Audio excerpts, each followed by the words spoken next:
Kita Bapak Ibu, setiap kita adalah orang-orang yang yad'una ilallah, mengajak orang kepada jalan Allah subhanahu wa ta'ala. Ya. Kita yang pejabat, ya, kita yang diberikan amanah oleh Allah subhanahu wa ta'ala, kita memiliki kewajiban dengan amanah yang Allah berikan itu untuk mengajak orang kepada kebaikan, merubah kehidupan orang menjadi lebih baik. Tapi ketika amanah yang diberikan itu Bapak Ibu yang dimuliakan oleh Allah subhanahu wa ta'ala, tidak ada kebaikan yang dapat kita lakukan, malah sebaliknya yang muncul itu keburukan, maka sungguh orang seperti inilah yang tidak akan mencium bau surga. Bismillahirrahmanirrahim. Assalamualaikum warahmatullahi wabarakatuh.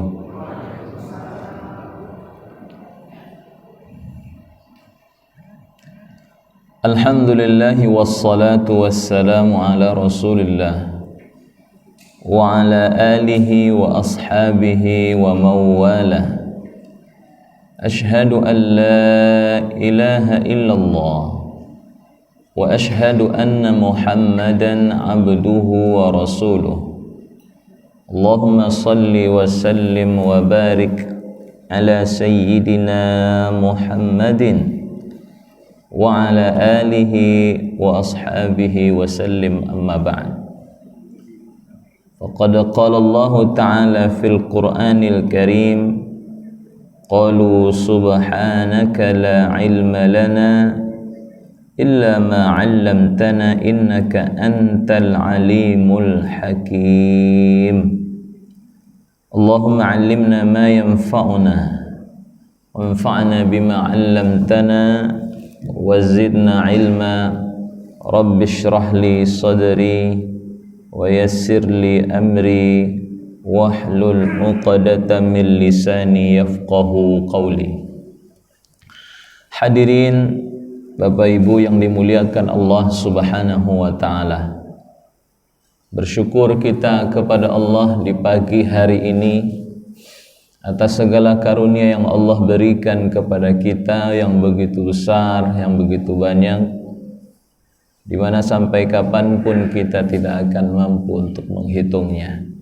Kewajiban kita atas semua nikmat itu adalah mensyukurinya, mengakui semuanya itu bersumber dari satu, yaitu Allah subhanahu wa ta'ala, dan menggunakannya dalam rangka kebaikan untuk mendekatkan diri kepada Allah subhanahu wa ta'ala, totalitas beribadah kepadanya.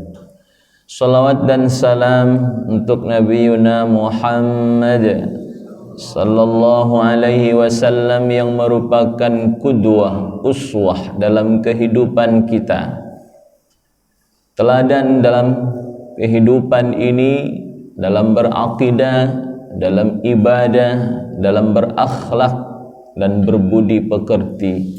Rasulullah sallallahu alaihi wasallam teladan terbaik bagi kita semua dalam semua itu. Semoga kita dimampukan Allah untuk mengikutinya.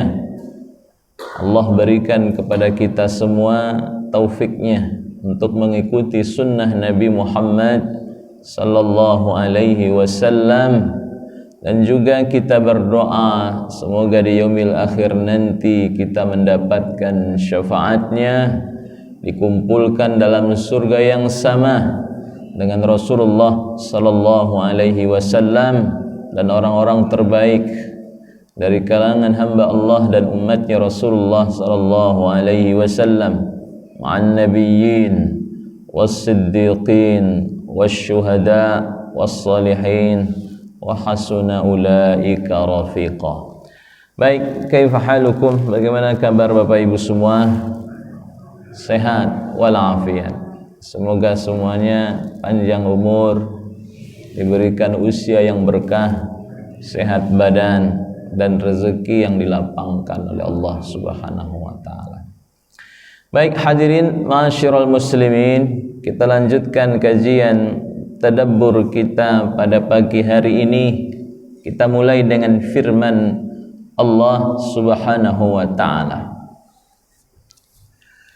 A'udzu billahi minasy syaithanir rajim. Bismillahirrahmanirrahim. Ya sahibayis sijni a'arbabun mutafarriquna khairun amillahul wahidul qahhar. Ma ta'buduna min dunihi illa asma'an sammaytumuha antum wa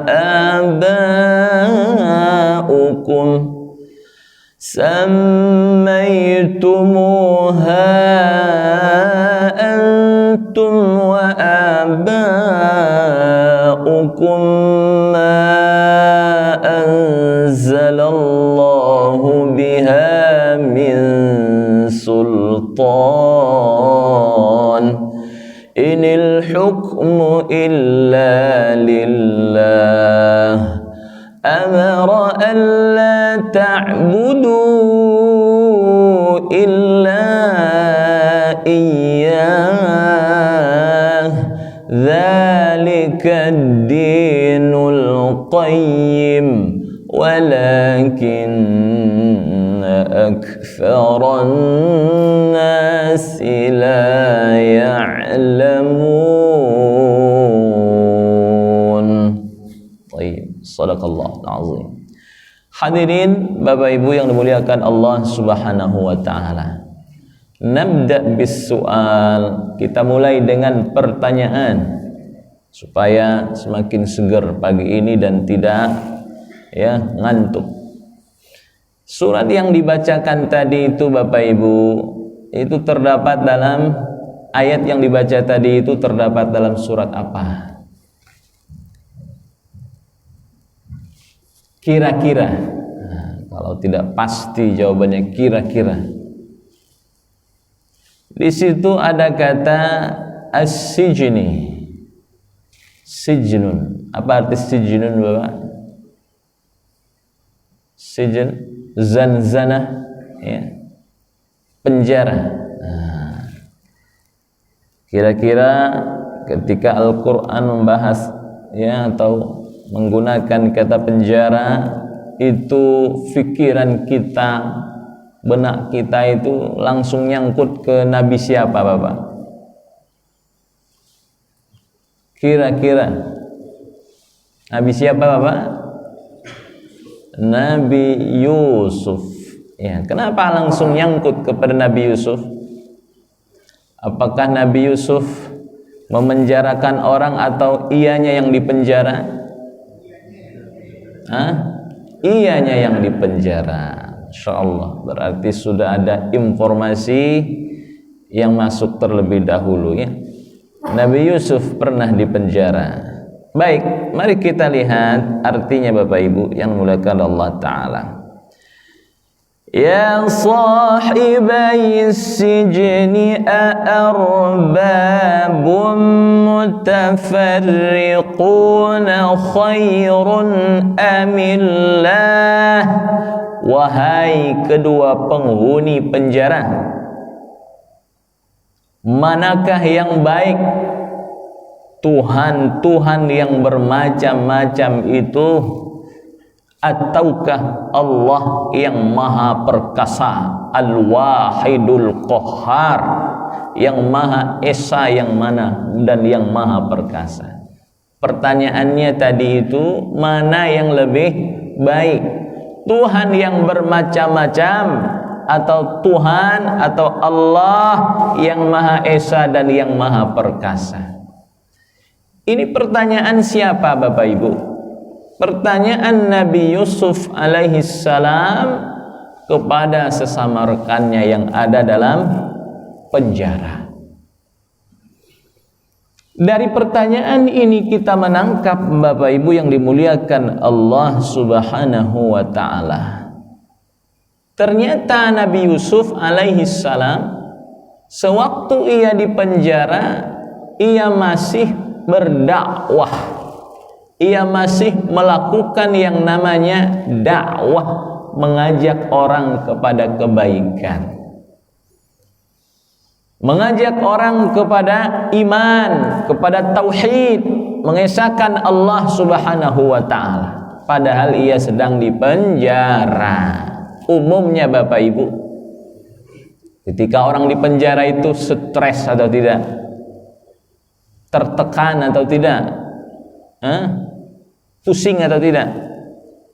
Bahkan kita mendapati ada orang yang sehat sebelum masuk penjara, sepekan dalam penjara sudah pusing dia, sudah sakit. Lalu informasi berita yang beredar, fulan yang baru seminggu di penjara dirujuk ke rumah sakit. Nah, padahal sebelumnya sehat, ketika di penjara dirujuk ke rumah sakit. Ini menunjukkan ketika ia di penjara ia sedang tidak baik-baik saja. Artinya apa Bapak Ibu yang muliakan Allah Subhanahu wa ta'ala? Ketika orang di penjara itu umumnya yang mengisi, yang menggelayuti pikirannya itu adalah bagaimana supaya ia cepat untuk bebas, pengen segera keluar, tidak pengen lama-lama di dalamnya, ya.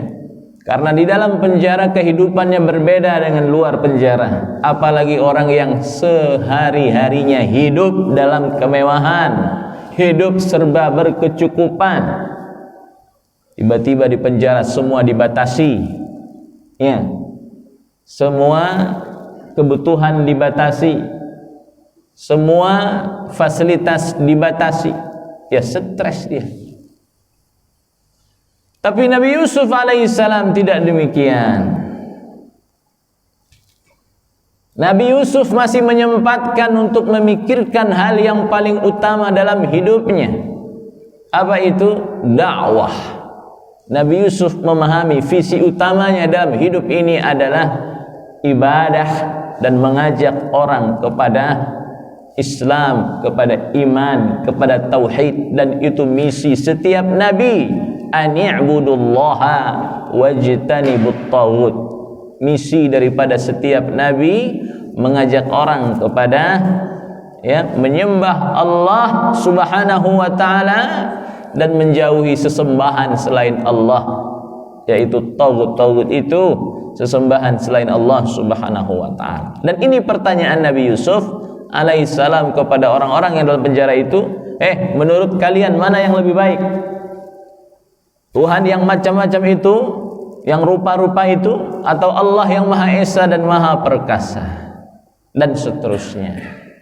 Nah, Bapak Ibu yang muliakan Allah Subhanahu wa ta'ala, bayangkan Nabi Yusuf dalam kondisi kesulitan, dalam kondisi serba dibatasi, dia masih memikirkan dakwah, masih memikirkan orang lain, masih memikirkan keselamatan hidup orang lain, masih berupaya kebaikan, mengupayakan kebaikan untuk orang lain, tidak ingin orang lain masuk ke dalam neraka Allah Subhanahu wa ta'ala. Nah, ini yang harus Bapak Ibu sekalian dimuliakan oleh Allah Subhanahu wa ta'ala, kita tiru dan kita ikuti misi utama daripada setiap nabi yang diutus oleh Allah Subhanahu wa ta'ala. Hadirin yang dimuliakan Allah Subhanahu wa ta'ala, satu hal yang harus kita fahami Bapak Ibu, saya, Bapak-bapak, Ibu-ibu semua, apapun profesi kita, apapun pekerjaan kita, muslim kita, maka setiap kita itu adalah da'i Allah Subhanahu wa ta'ala. Setiap kita ini adalah da'i, apapun pekerjaan kita. Di sini saya mengatakan da'i itu bukanlah hanya ustaz, bukan hanya muballigh, bukan hanya penceramah, bukan hanya dai kondang, bukan hanya orang yang berdiri di atas mimbar, duduk di atas kursi seperti ini. Bukan mereka saja yang dai. Semua muslim itu dai, Bapak.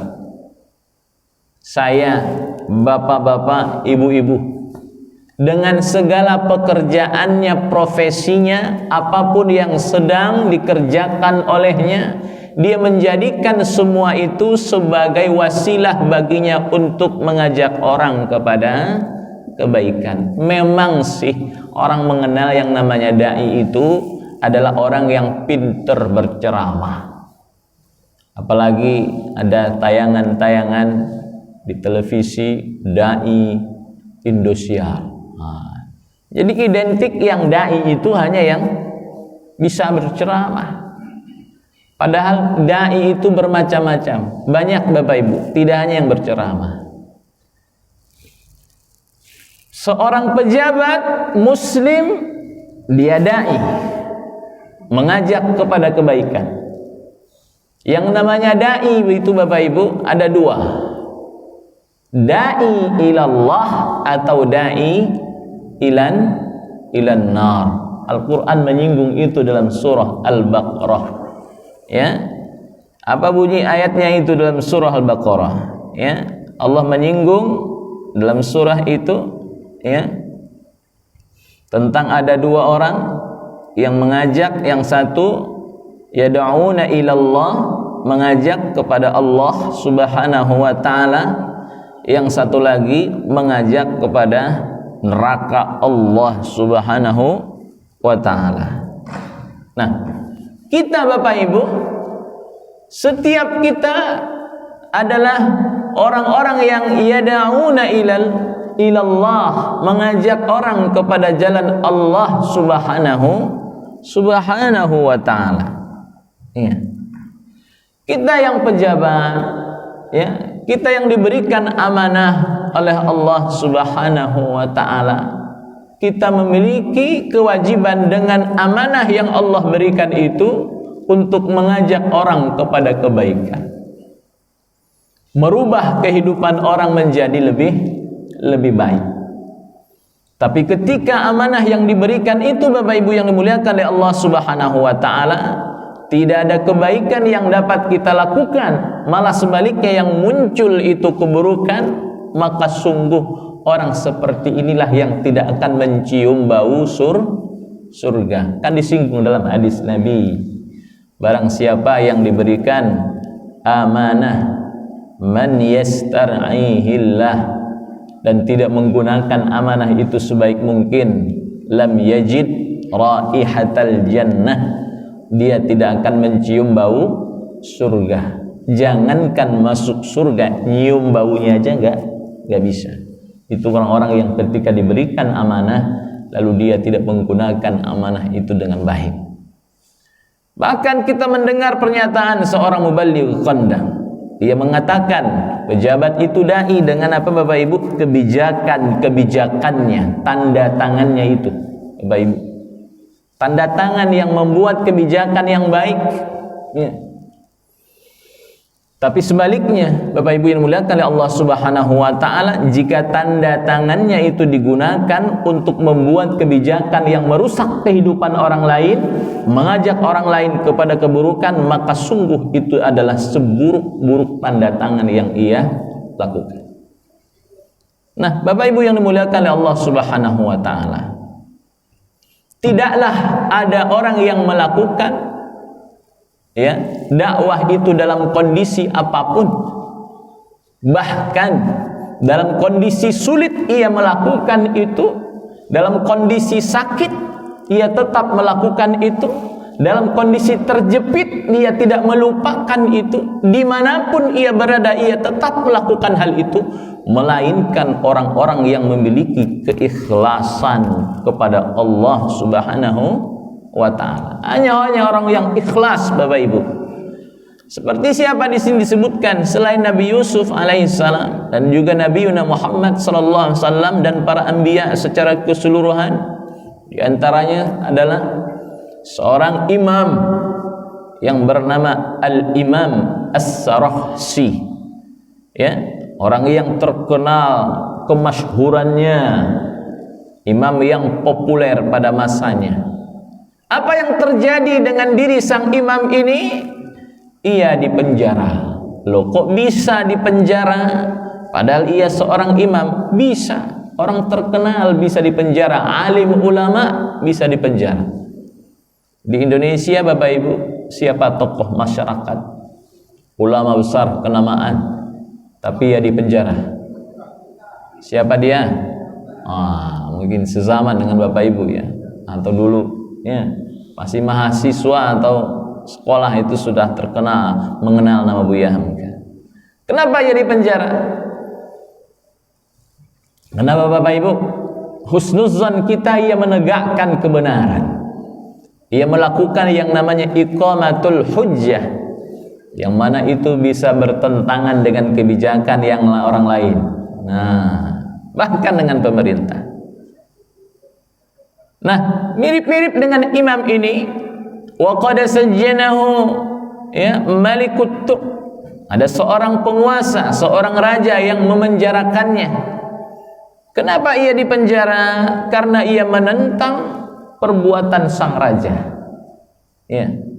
Ia mengingkari perbuatan sang raja. Apa perbuatan sang raja itu? Tazawwaja min jariyatin qabla intihai iddatiha. Ia menikahi seorang wanita, ya, seorang budak perempuan dinikahi olehnya. Dan perempuan ini sebelumnya sudah pernah menikah dan iddahnya belum apa Bapak Ibu? Belum selesai. Seorang wanita yang dicerai oleh suaminya, ya, baik cerai mati atau cerai hidup, ia memiliki yang namanya masa iddah, atau dalam bahasa kita masa menunggu. Ketika masa itu sudah selesai, barulah, ya, apa Bapak Ibu, dia boleh dinikahi oleh laki-laki lainnya, khususnya lagi wanita yang ditinggal mati oleh suaminya, ya. Tak boleh dia keluar Bapak Ibu? Keluar rumah bersolek seperti wanita pada umumnya. Bersolek aja itu harus disesuaikan. Lagi keluar, padahal baru 2 hari yang lalu sang suami meninggal dunia. Tujuannya apa Bapak Ibu? Di antaranya adalah bara'atur rahim. Apa dia? Membersihkan rahimnya dan seterusnya sampai betul-betul siap, ya, ketika ia harus menikah dengan laki-laki lainnya dan tidak ada percampuran di situ.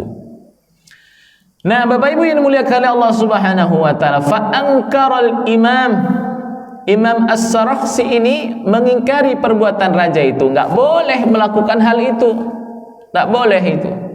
Fi'luhu haram. Perbuatannya itu haram. Kata siapa Bapak Ibu? Kata sang imam. Padahal yang melakukan itu siapa? Raja. Tidak ada takut-takutnya sang imam ini, ya, mengingkari perbuatan penguasa. Nah, itulah penguasa. Seorang imam, seorang alim ulama mengatakan yang haram itu haram, yang benar itu benar. Tentu ada cara-cara bil hikmah wal mau'izatil hasanah. Meskipun yang melakukan itu adalah penguasa, sampaikan. Sang imam melakukan hal itu, tapi sang raja tidak suka. Sang raja tidak senang dengan apa yang dikatakan sang imam itu. Ia kepengennya apapun yang dia lakukan semua orang menyetujuinya, ya. Tapi sang alim, sang ulama, ya, ia hanya takut kepada Allah Subhanahu wa taala. Dia tidak takut kepada siapapun, ia hanya takut kepada Allah Subhanahu wa taala. Ia menegakkan kebenaran dan mengatakan dengan jelas apa yang dilakukan oleh sang raja itu salah, itu haram, enggak boleh, itu nikahuhu batil katanya. Marahlah sang raja, lalu ia memerintahkan agar raja itu ditangkap. Maka ditangkaplah sang imam itu, lalu ia dipenjara. Dan ia dipenjara bukan sembarang penjara, dipenjara fi bi'rin, ya, dalam sebuah sumur yang gelap. Dipenjara dalam sumur yang gelap, Bapak Ibu. Yang namanya sumur itu di atas apa di bawah? Itu dia. Gelap. Ya. Berapa lama di penjaranya Bapak Ibu? Sehari, sebulan? Ya. Nahwa 10 sinin. Sekitar 10 tahun ia dipenjara dalam sumur yang gelap itu. Masya Allah, ya. Bukan hanya sekedar dipenjara, wa muni'anhul kutub wal aqlam wad dafatir wal mahabir.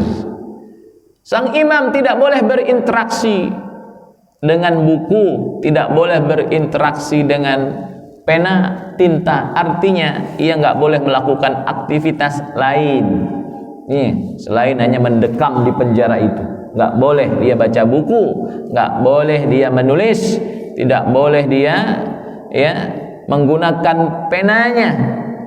Dicegah dari semua itu. Yang mana semua itu Bapak Ibu merupakan kebiasaan dan hobinya sehari-hari. Orang alim itu rajin apa Pak? Membaca, itu hobinya, kesenangannya. Maka ia pintar dan cerdas. Ini cegah dia dari itu. Tapi pertanyaannya Bapak Ibu, walakin hal tawaqqafa al-imam 'anid da'wati wal 'ilm? Apakah sang imam berhenti dari dakwah, ya, dan menyebarkan ilmunya? La, jawabannya tidak. Meskipun di penjara, ia tetap berdakwah. Apa yang ia lakukan? Ternyata Bapak Ibu, ternyata tullabuhu ya'tuna bidafatir, ya, wa hum yaqifuna ala hafatil bi'ri wa huwa yumli alaihim min asfalil bi'ri. Murid-muridnya datang kepada sang imam, ya, didatangi oleh murid-muridnya itu. Dan bisa jadi penguasa nggak melarang itu. Dikunjungi oleh siapa Bapak Ibu? Murid-muridnya. Kalau sumur di bawah, muridnya itu ada di pinggir sumur itu. Ketika sang murid mendatangi gurunya, apa yang terjadi? Sang imam membacakan ilmunya. Nah, sang imam membacakan ilmunya lalu ditulis oleh siapa Bapak Ibu? Murid-muridnya. Itu yang terjadi. Dan ini berlangsung cukup lama. Sehingga wa qad allafa khilala sijnihi tiwala 10 sanawat ma lam yastati' al ulama, ya, melakukan yang semisal dengannya. Di mana sang imam selama ia di penjara itu ia melahirkan karya tulis yang begitu banyak, yang mana ulama manapun tidak mampu melakukan hal yang semisal dengannya. Karena ini dibantu oleh siapa Bapak Ibu? Di antaranya murid-muridnya itu. Ternyata sang imam ilmunya bukan di dalam buku, bukan di dalam tinta, tapi ilmunya ada di mana Bapak Ibu? Sudah tersimpan di dalam dadanya, sudah tersimpan di kepalanya. Ya, orang lain bukunya masih tersimpan dalam buku, ia sudah tersimpan di dalam dadanya. Sehingga apa? Tidak jadi masalah ketika ia dicegah dari buku, karena bukunya itu sudah tersimpan dalam dirinya. Lalu ia membacakan ilmunya itu kepada murid-muridnya. Masya Allah. Hadirin Bapak Ibu yang dimuliakan oleh Allah Subhanahu wa ta'ala. Selain ikhlas berdakwah yang dilakukan oleh para anbiya, ya, sahabat, tabi'in, tabi'in dan ulama-ulama terbaik pada masanya, ternyata ada makhluk lain. bangsa lain, yang mana mereka juga berdakwah kepada siapa Bapak Ibu? Kepada kaumnya. Bangsa siapa itu? Bangsa siapa Pak? Jin. Perihal ini Allah abadikan dalam Al-Quran suratul Ahqaf, ya. Al-Ahqaf ayat 29. Apa bunyinya hadirin? A'udzu billahi minasy syaithanir rajim. Wa idh sarafna ilayka nafaran minal jinni yastami'una al-Qur'an falamma hadaruhu qalu ansitu falamma qudiya wallaw ila qaumihim munzirin. Apa itu Bapak Ibu ini dimuliakan oleh Allah Subhanahu wa taala? Wa idh sarafna, dan ingatlah ketika kami hadapkan ilaika kepadamu, siapamu ini? Muhammad. Ya Muhammad, ingat masa di mana kami hadapkan kepadamu nafaran minal jinni, ya, serombongan jin. Ngapain jin itu? Ya, yastami'una al-Qur'an, mendengarkan bacaan Al-Quran. Masya Allah. Falamma hadaruhu qalu ansitu, maka ketika mereka menghadiri pembacaan itu, mereka berkata, ya, diamlah kamu untuk mendengarkannya. Qalu ansitu, diam kalian, dengarkan Al-Quran itu dibacakan. Falamma qudiya, ketika Al-Quran itu selesai dibacakan, wallau ila qaumihim munzirin, ia lalu kembali kepada kaumnya untuk memberi peringatan. Ini yang dilakukan oleh bangsa lain di luar kita, yang mana mereka juga mendengarkan kebaikan, mendengarkan dakwah Rasulullah dan mendengarkan Al-Quran. Hadirin ma'asyiral muslimin dimuliakan oleh Allah Subhanahu wa taala. Ada pertanyaan, ketika Al-Quran dibacakan, al-jinnu, ya, bahwa mereka itu diam ketika dibacakan Al-Quran. Nah, kita Bapak Ibu diam enggak ketika Quran dibacakan? Diam enggak Bapak Ibu? Insya Allah diam. Ngapain? Dengerin. Jadi kalau Al-Quran dibacakan, maka yang kita lakukan adalah mendengarkan Al-Quran dibacakan. Jangan kalah sama jin. Jin aja dengerin, masa kita nggak dengerin? Ya. Karena sering kita dapati terkadang dalam beberapa kesempatan dan momentum yang dibuka acaranya itu dengan Quran, banyak orang yang tidak mendengarkan. Yang terjadi sibuk apa? Ngobrol, ya, sibuk dengan aktivitasnya, nggak dengerin Al-Quran. Yang kedua, al-jinnu bada'u fawran fid da'wah wat tabligh wal inzar. Di situ disebutkan ketika selesai mereka mendengarkan Al-Quran itu dibacakan, maka segera ia kembali kepada kaumnya menyampaikan kebaikan itu, menyampaikan apa yang disampaikan di dalam Al-Quran itu. Nah, terbatas, berbeda dengan manusia yang ketika mendengarkan kebaikan, mendapati kebaikan, mereka berleha-leha dan tidak menyampaikan kepada orang lain. Dan yang terakhir, ma'asyiral muslimin yang dimuliakan oleh Allah Subhanahu wa taala, apa yang menimpa seorang sahabat Rasulullah sallallahu alaihi wasallam yang bernama Abu Dzar Al-Ghifari. Nah, siapa namanya Bapak Ibu?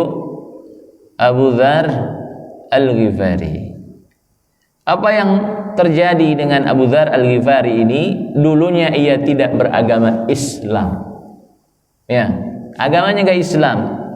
Tapi ia pernah mendengar ada seorang yang mengaku sebagai nabi. Lalu ia minta kepada temannya, sahabatnya, diantarkan kepada orang yang ngaku-ngaku sebagai nabi itu. Lalu ia diantarkan ya kepada orang yang mengaku sebagai nabi itu, dan ternyata orang itu adalah siapa Bapak Ibu? Rasulullah sallallahu alaihi wasallam. Balaghana anna rajulan qad kharaja bi Makkah yaz'amu annahu nabi fa aqbaltu ila Makkah. Sampai kepada kami berita ada seorang laki-laki ya yang mengaku sebagai nabi, maka aku berhadapnya. Lalu aku menemuinya ya, dan seterusnya, sampai kemudian Bapak Ibu dimulakan oleh Allah Subhanahu wa taala, Abu Dzar ini masuk agama Islam ya. Lalu kemudian Nabi Muhammad berpesan kepada Abu Dzar ini, ya Abu Dzar, ya Abu Dzar, kata Rasulullah sallallahu alaihi wasallam, simpan keislamanmu ini, jangan sampai ketahuan sama orang lain, apalagi sama orang Quraisy itu, bisa berabe hidupmu ya, simpan. Jangan kau tampakkan dulu, situasinya belum baik, situasi tidak menentu. Warji' ila baladik, dan kembalilah engkau kepada kaummu ya, dan seterusnya. Lalu apa kata Abu Dzar? Wallazi ba'atsaka bil haqq, demi Allah yang mengutusmu dengan kebenaran, la usarrikhanna biha baina adhurihim. Malah sebaliknya yang dilakukan Bapak Ibu, aku akan tampakkan keislamanku ini kepada mereka. Jadi artinya apa Bapak Ibu? Enggak ada takut-takutnya Abu Dzar ini. Ya, padahal Rasulullah mencemaskan ya dirinya. Khawatir terjadi apa-apa dengan diri Abu Dzar ini. Maka kau sembunyikan dulu, jangan kau tampakkan keislamanmu itu. Sembunyikan dulu. Abu Dzar malah sebaliknya yang ia lakukan. Lalu apa yang ia lakukan berikutnya? Faja'a ilal masjid. Lalu Abu Dzar ya keluar dari tempat itu dan menemui orang-orang Quraisy di sebuah tempat, di situ banyak orang-orang Quraisy. Faqal, Abu Dzar berkata, ya ma'syara Quraisy, orang-orang Quraisy, ini ketahuilah, dengarkan oleh kalian, sesungguhnya aku asyhadu an la ilaha illallah, bersaksi tidak ada Tuhan selain Allah, dan Muhammad adalah hambanya Allah dan Rasulnya ya. Lalu orang Quraisy berkata kepada Abu Dzar ini, kamu berdiri kau ke sini. Lalu datanglah Abu Dzar kepada mereka itu menemuinya. Lalu apa yang terjadi? Abu Dzar itu dipukul Bapak Ibu, dikeroyok dia ya. Nah, karena apa yang dikatakan Abu Dzar itu sama saja mencari masalah. Lalu dipukul Abu Dzar ini sampai Abu Dzar mengatakan faduribtu, aku dipukul bahkan hampir saja aku mati. Lalu tiba-tiba datanglah kepadaku Abbas ya. Apa yang dilakukan Abbas? Siapa Abbas ini Bapak Ibu? Pamannya siapa? Nabi Muhammad sallallahu alaihi wasallam. Diangkatnya badan Abu Dzar ini, dibawanya pergi, dibopong olehnya. Lalu Abu Dzar berkata kepada orang-orang Quraisy itu, wailakum, celaka kalian, kalian berupaya membunuh seorang laki-laki dari suku Ghifar. Kalian tahu tempat jalan yang kalian lalui itu, dalam misi dagang kalian itu, tempat kaumnya itu. Artinya apa? Jangan macam-macam, berbahaya yang kalian lakukan itu. Orang ini bukan orang biasa, jalan yang kalian lewati itu jalan mereka, katanya begitu Bapak Ibu. Tinggalkan dia, jangan kalian lakukan perbuatan ini, tinggalkan. Lalu orang-orang itu pun pergi. Apakah Abu Dzar kapok Bapak Ibu? Kapok ya, padahal sudah dipukul dan bahkan mau mati. Ternyata tidak Bapak Ibu. Esoknya dia kembali melakukan hal yang sama, dan terjadi lagi hal yang sama. Maka disebutkan di sini, fakana hadza awwalu islami Abi Dzar. Inilah ya awal daripada keislaman Abu Dzar ketika ia mendengarkan dakwah untuk pertama kalinya dan ia meyakini inilah kebenaran. Dia tidak perlu menunggu lama, untuk menyampaikan kembali dakwah tersebut. Nah, ini Bapak Ibu yang muliakan Allah Subhanahu wa taala, semangat ya saudara-saudara kita, orang-orang terdahulu di antara kita, semangat mereka dalam menyampaikan kebaikan. Di sini saya menyampaikan Bapak Ibu bahwa sejatinya melakukan dakwah itu adalah perbuatan yang mulia. Allah memuji perbuatan ini dalam Al-Qur'an, "Wa man ahsanu qawlan mimman da'a ilallah."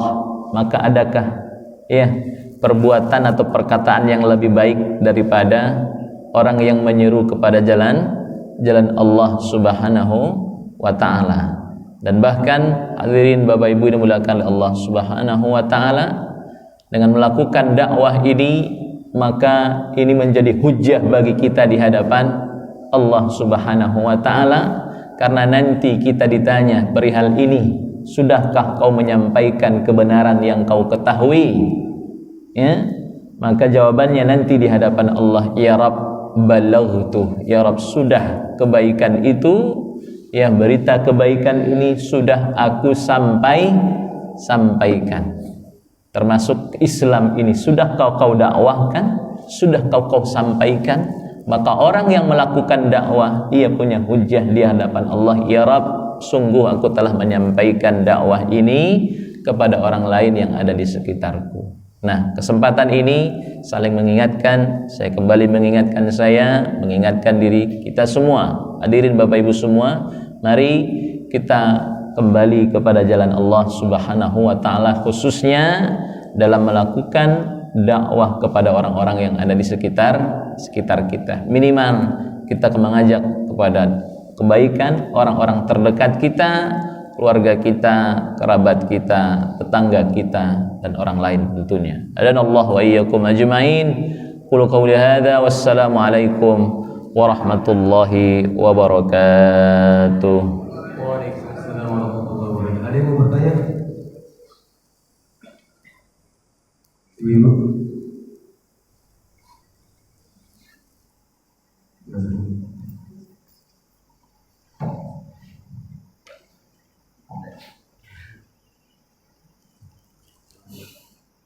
Assalamualaikum warahmatullahi wabarakatuh. Salam. Dalam surat Yusuf 101 justru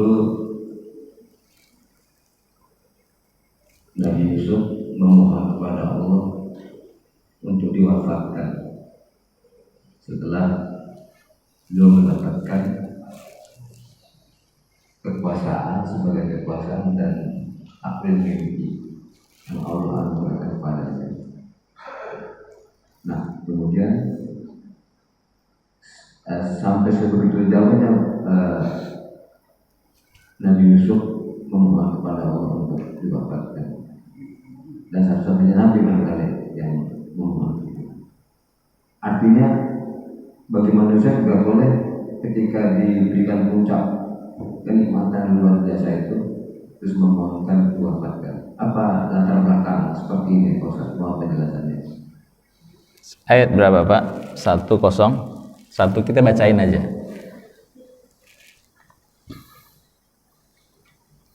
Oke.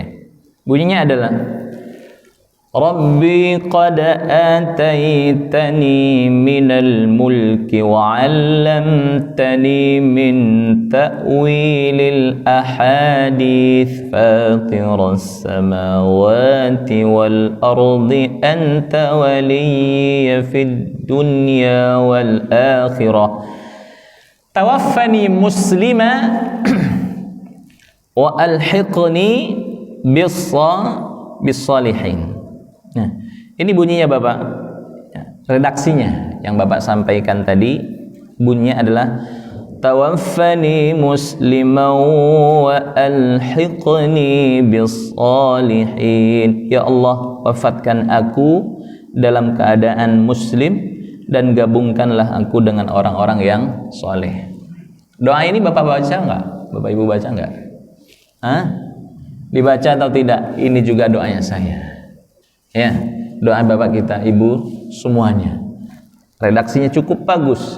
Ya Allah, wafatkan aku dalam keadaan muslim, dan gabungkan aku dengan orang-orang yang soleh. Kan sering kita mendengar orang tua kita berdoa, dan bahkan doa kita sendiri, doa ini yang mereka baca. Artinya Bapak Ibu, bahkan ada redaksi yang lain. Ya Allah, ya jika kematian itu jauh lebih baik bagiku daripada aku hidup terus, misalkan ya yang namanya buruk bagiku menurutmu ya Allah, maka wafatkanlah aku. Artinya hal yang paling utama dalam redaksi doa itu apa Bapak? Kebaikan, dan Allah Maha tahu akan hal itu. Nah, maka di situ tidak sekedar meminta apa Pak? Mati. Tidak sekedar meminta hidup, tapi meminta kebaikan. Jika dengan diwafatkan itu jauh lebih baik bagiku daripada aku diberikan kehidupan yang umurnya panjang-panjang terus malah menumpuk-numpuk dosa menurutmu ya Allah, maka jika engkau menghendaki kematian itu lebih baik bagiku, maka matikanlah aku. Itu redaksinya Pak. Dan apapun doanya Nabi Yusuf, ini redaksi sangat benar, meminta agar diwafatkan. Cuma diwafatkannya di situ musliman, mukminan, dan bahkan di situ gabungkan aku dengan orang-orang yang soleh. Padahal Nabi Yusuf adalah orang yang apa Pak? Soleh. Dan di situ dia ya tawaduknya luar biasa, meminta digabungkan dengan orang-orang, disusulkan dengan orang-orang yang soleh dari kalangan umat Nabi Muhammad Sallallahu Alaihi Wasallam. Tentu ada penafsiran di sini, saya pernah baca kenapa Nabi Yusuf menggunakan redaksi wa alhiqni bi ibadikas sholihin. Nah itu Bapak, dibaca doanya. Saya pun juga baca, meminta tawaffani musliman wa alhiqni bi ibadikas sholihin. Apalagi dalam situasi yang tidak menentu dan seterusnya, dalam situasi apapun saat ini, depan dan seterusnya, ya kita dawamkan doa ini, karena banyak orang yang diwafatkan dalam kondisi tidak beriman kepada Allah, apalagi di situasi sekarang ini Pak, situasi zaman yang semakin tidak menentu, fitnah terjadi di mana-mana. Ada bahkan disebutkan fitnah itu bagaikan potongan-potongan kegelapan. Ada orang pagi hari beriman, malamnya sudah kafir. Ada orang malamnya beriman, paginya sudah berbeda keyakinannya. Itu fitnah yang datang bertubi. Kapan itu? Ya masa-masa sekarang ini begitu berat ujiannya, semakin kesana bukan semakin membaik, dan semakin malah sebaliknya semakin besar ujian itu. Maka kita meminta kepada Allah agar kita diberikan keistiqomahan dalam iman Islam kita, dan ketika kita meninggalkan kehidupan ini diwafatkan dalam kondisi beriman, berislam kita kepada Allah Subhanahu wa taala. Ini Bapak, wallahu a'lam bis-shawab. Lagi yang mau ditanyakan, ibu-ibu ada? Kalau tidak kita cukupkan. Baik, kita cukupkan Bapak Ibu. Jazakumullah khairan. Ya, kita tutup dengan membaca doa kafaratul majlis bersama-sama. Subhanakallahumma wa bihamdika asyhadu an la ilaha illa anta astaghfiruka wa atubu ilaik. Assalamualaikum warahmatullahi wabarakatuh.